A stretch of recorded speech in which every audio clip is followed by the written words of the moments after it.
Following your faith or following the law? That's the decision David Green, the CEO of arts and crafts retailer Hobby Lobby, says he now has to make on the emergency contraception mandate for things like Plan B that are required under Obamacare or the health care law.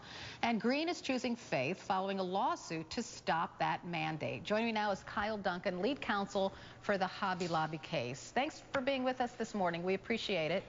Hi, Carol. Thanks for having me on.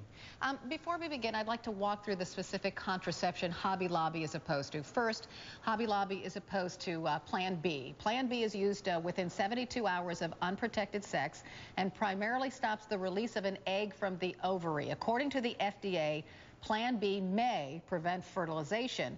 And then there's Ella 1, which is used within 120 hours of unprotected sex. The FDA says the pill appears to prevent release of an egg for up to 5 days. So, what specifically about these pills concerns Hobby Lobby CEO? Right, Carol. So you point out an important point here that Hobby Lobby does not object to contraceptive in general, but only to this small subset of emergency contraceptives. And what concerns the Green family, who are evangelical Christians and who are against abortion and participating in abortion or facilitating in any way, what concerns them about this is that the FDA's own birth control guide says that these drugs may also work by preventing the implantation of a fertilized egg. And so for them and for millions of other evangelical Christian Americans, this means an early abortion. So what they're concerned about is not contraception in general, but about participating in something that can cause an early abortion, which the FDA's own birth control guide says these drugs may do. Well, may do. I guess that's the question, because there is a lot of controversy surrounding these two pills. In a public letter, Hobby Lobby CEO David Green wrote in part, and I'm going to quote some of the letter, quote, "I've always said the first two goals of our business are, one, to run our business in harmony with God's laws, and two, to focus on people more than money." If Hobby Lobby employees want this contraception, if it's helpful to them, don't these actions contradict those goals?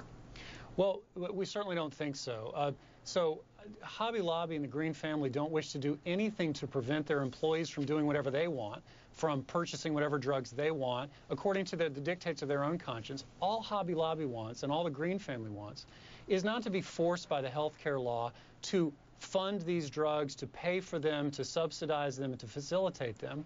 Now, keep in mind, the health care law, if Hobby Lobby does not agree to put these drugs for free in their insurance policy, will face fines on the order of $1.3 million per day. So these are crippling fines that prevent Hobby Lobby, maybe even cause Hobby Lobby to cut back on its business, to lay off employees, who knows, but they're crippling fines. And they will prevent Hobby Lobby from really providing the good kind of jobs and wages and benefits that they already provide for their employees.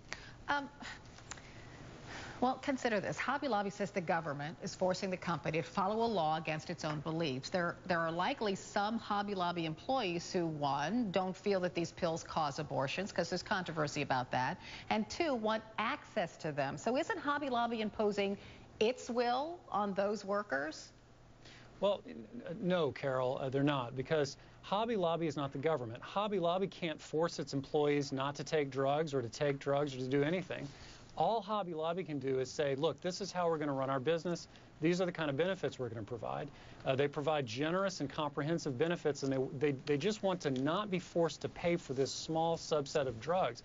They don't want to control their employees. Hobby Lobby and the Green family are well aware that there are thousands of women who work for Hobby Lobby because Hobby Lobby provides them with good jobs, and that millions of women around the country shop at Hobby Lobby. So Hobby Lobby does not see this in any way as an access question. Access to contraceptives in our society today is widespread, and nobody really denies that. This is a conscience issue, however. This is the same kind of conscience issue that's presented when someone, for instance, doesn't want to participate in a war, doesn't want to participate in the death penalty, doesn't want to, for instance, swear an oath. We have a long tradition in American law of exempting people, of excusing people from requirements like this that would cause them to violate their conscience.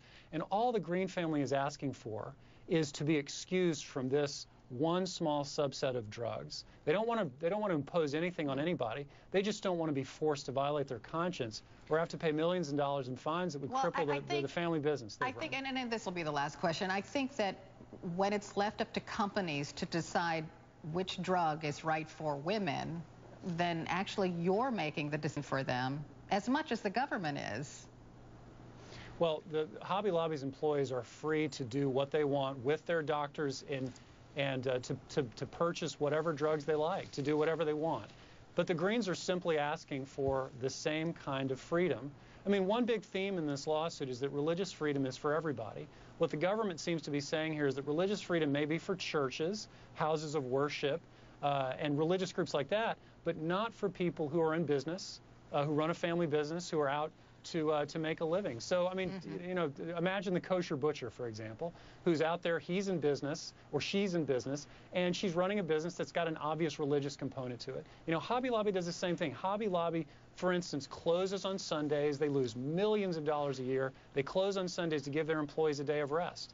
You know, this is a religious conviction. They take out ads every Christmas and Easter that are evangelical ads. Right. This is a religious exercise. You know, they provide their employees with spiritual counseling if they want it, with all sorts of things like that. So all they're asking to do is not to have their conscience violated in this way. Kyle Duncan, General Counsel for the Becket For Religious Liberty. Thank you so much for being with us this morning. Thank you. Thank you. Parts of New Zealand have transformed into Middle Earth for the premiere of the movie The Hobbit. Air New Zealand is painted with elves and dwarves and hobbits. Even the flight crew is in on the action.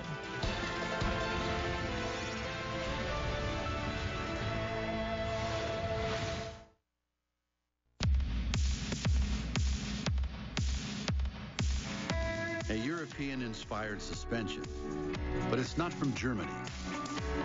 A powerful fuel-efficient engine, but it's not from Japan. It's a car like no other, from a place like no other. Introducing the all-new 2013 Chevrolet Malibu, our greatest Malibu ever. You see this? Oh, let me guess. More Washington gridlock. No, it's worse. Look, our taxes are about to go up. Well, not the taxes on our dividends, though, right? That's a big part of our retirement. No, it's dividends.